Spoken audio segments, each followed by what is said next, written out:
আসসালামু আলাইকুম। জিআইটি ইনস্টিটিউটের পক্ষ থেকে সবাইকে স্বাগতম জানিয়ে শুরু করছি অ্যাডোবি ইলাস্ট্রেটরের নতুন আরও একটি পর্ব।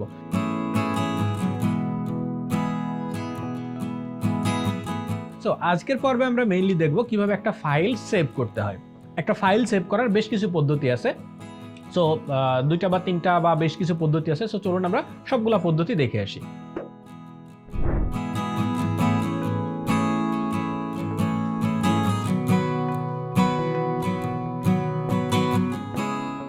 মনে করেন এই ডিজাইনটা আমরা তৈরি করলাম, এটা আমরা তিনটা ফাইল সেভ করব। একটা হচ্ছে এডিটেবল, আর একটা হচ্ছে নন এডিটেবল ডেলিভারেবল মানে আমরা ক্লায়েন্টকে কোন জিনিসটা দিব, কি ফাইল দিব সেইটা, আর একটা হচ্ছে জেপিজি এবং পিএনজি, টোটাল চারটা। সো এই হচ্ছে আমাদের অ্যাবস্ট্রাক্ট ব্যাকগ্রাউন্ড ডিজাইন। আমরা কি করব, লাস্ট ডিজাইন শেষ, এখন এই ফন্টটাকে ব্রেক করতে হবে, এক্সপ্যান্ড। ওকে, ফন্ট ব্রেক করে দিলাম। এখন এটা আমাদের ডেলিভারির জন্য প্রস্তুত। ফাইলে যাব, সেভ অ্যাজ যাওয়ার পরে এখানে দেখেন কি কি ফরম্যাট আছে, এআই আছে, পিডিএফ আছে, ইপিএস আছে, এসভিজি আছে। এসভিজি রিপো মনে আছে, ওয়েবসাইট আইকন গুলো ইলাস্ট্রেটরে তৈরি করে এসভিজি ফরম্যাটে সেভ করা। তো আমাদের দরকার হচ্ছে এআই ফাইল, ইলাস্ট্রেটরের এডিটেবল ফাইল হচ্ছে এআই। ওকে, তো এআই ফাইল একটা থাকবে আমাদের মেইন।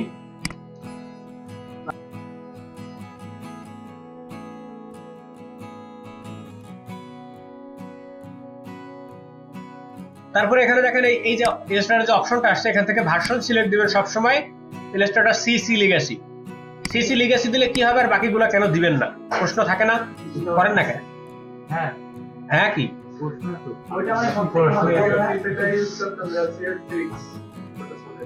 আচ্ছা, এখানে আপনার ক্লায়েন্ট অনেক সময় বলে দেবে আমার কিন্তু ইলাস্ট্রেটর 10 এর ফাইল লাগবে। এখনো বর্তমানে বাংলাদেশে যারা প্রিন্ট করে, প্রিন্টিং মিডিয়ায় কাজ করে, তারা ইলাস্ট্রেটর 10 ইউজ করে স্টিল। এবং আপনি যদি সিসি এই 2020 ভার্সনে সেভ করে দেন, ইলাস্ট্রেটর 10 এর বাপেরও ক্ষমতা নেই এই ফাইলটা ওপেন করার। বুঝতে পারছেন? সো আপনারা যখন ডেলিভারেবল ফাইল সেভ করবেন, ডেলিভারেবল ফাইল সেভ হবে ইলাস্ট্রেটর 10। ওকে, আচ্ছা আমরা এখন সেভ করতেছি কি, এডিটেবল ফাইল না? এডিটেবল ফাইল সেভ হবে ইলাস্ট্রেটর সিসি লিগ্যাসি। এটা দেওয়ার অর্থ হচ্ছে ইলাস্ট্রেটরের যতগুলা সিসি ভার্সন আছে, সিসির যত ভার্সন আছে 13, 14, 15, 16, 17, 18, 19, 20, 22, 23 পর্যন্ত যা আছে সবগুলোতেই ওপেন হবে নরমালি। ওকে, এরপরে যদি আপনি এখান থেকে ইলাস্ট্রেটর 20 দেন, এটাও না, শুধুমাত্র 20 না, এটাও ওপেন হবে। সিসির যতগুলো ভার্সন আছে সবগুলোতে ওপেন হবে, 22, 23 ওপেন হবে। বাট কোন ফাইলের প্রিসেট মিসিং থাকতে পারে। হয়তো বা আপনি 23 ওপেন করলেন, এটা দেখা গেল ওল্ডার ভার্সনে সেভ করা, যে কারণে একটা ফাইল মিসিং হয়ে গেল, একটা ফন্ট মিসিং হয়ে গেল, একটা শেপ মিসিং হয়ে গেল, হইতেই পারে। এই জন্য আমরা সেভ করবো ইলাস্ট্রেটর এই লিগ্যাসিতে, যেন যে কোনো ভার্সনে মানে কমপ্লিটলি ওপেন করা যায়। দেন ওকে, এটা টিক দিয়ে দেন। আমাদের একটা ফাইল সেভ হয়েছে, সেই ফাইলটার নাম কি? এই যে এআই ফাইল সেভ হলো, এআই ফাইল, এটা হচ্ছে এডিটেবল। ওকে, এরপর আমরা সেভ করব হচ্ছে ডেলিভারেবল। যখন আমরা ডেলিভার করব, আমরা মনে করেন যে একটা কাজ করছি, অনেকগুলো আর্টবোর্ড দিয়ে অনেকগুলো কাজ করছি, ডেলিভার যখন করব তখন মেইন একটা ফাইলই ডেলিভারিতে যাবে। কোনটা? যেটা ফাইনাল হয়েছে। সবগুলারে ধরে সিলেক্ট করেন, করে যেটা ফাইনাল ওটারে রাখেন, শিফট চেপে রাখলাম, এবং বাকিগুলারে ডিলিট। ঠিক আছে, এই একটা ফাইল এখন থাকবে ডেলিভারিতে। সো আবার ফাইলে যান, সেভ অ্যাজ, ডেলিভারির সময় দিতে হবে ইপিএস, ইলাস্ট্রেটর ইপিএস ডেলিভারির সময় মুখস্থ রাখবেন। আপনার ফাইল যখন ডেলিভারি দিবেন, হতে পারে আপনার ক্লায়েন্টকে দিচ্ছেন অথবা লোকাল কোনো প্রিন্টিং প্রেসে দিচ্ছেন, তখন ইপিএস ফাইল সেভ দিবেন। দেন সেভ দেওয়ার পরে এই অপশনটা কত সিলেক্ট করবেন, ভার্সন? একটু আগেই বলছি, ইপিএস সবসময় বলছি যখন ডেলিভারি দিবেন তখন ইপিএস 10 এ সেভ করবেন। বলছি কেবল ইপিএস 10 এর উপরে সিসি, সিএস, 8, 9 কোনো কিছু দেয় না, জাস্ট 10। ঠিক আছে, 10 অথবা 8 পর্যন্ত, 8, 9, 10 এই তিনটা যে কোনো একটা দিতে পারেন। 10টাই প্রেফারেবল। 10 কখন দিবেন? এটা 10 কখন দিবেন?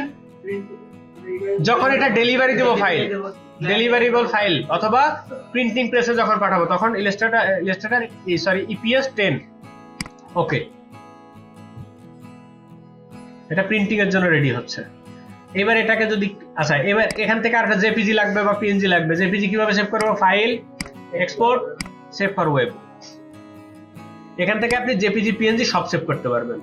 এখানে পিএনজি 24 দেওয়ার পরে দেখেন যদি আপনি ট্রান্সপারেন্সি না দেন তাহলে এর নিচে ব্যাকগ্রাউন্ড থেকে যাবে, যদি এটারে টিক মেরে দেন তাহলে নিচে ব্যাকগ্রাউন্ড থাকবে না, ঠিক আছে।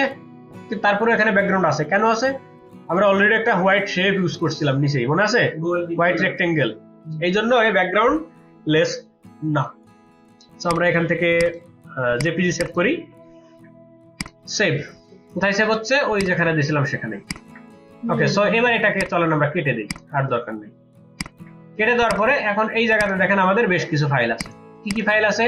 একটা আছে ইপিএস, একটা জেপিজি, একটা এআই। এই হচ্ছে আমাদের 3টা ফাইল, ঠিক আছে। একটা ফাইলই দিবেন, ব্রেক করে নন এডিটেবল ইপিএস এর জায়গায় এআই বানাই দিবেন।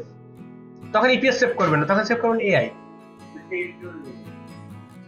একটা এডিটেবল রাখবেন, সেটা হচ্ছে আপনার জন্য।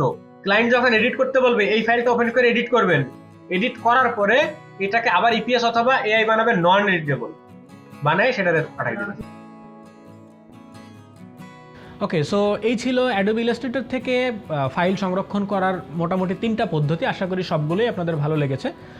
যদি ভিডিওটি ভালো লেগে থাকে তাহলে অবশ্যই আমাদের চ্যানেলটি সাবস্ক্রাইব করবেন। ধন্যবাদ সবাইকে, ভালো থাকবেন।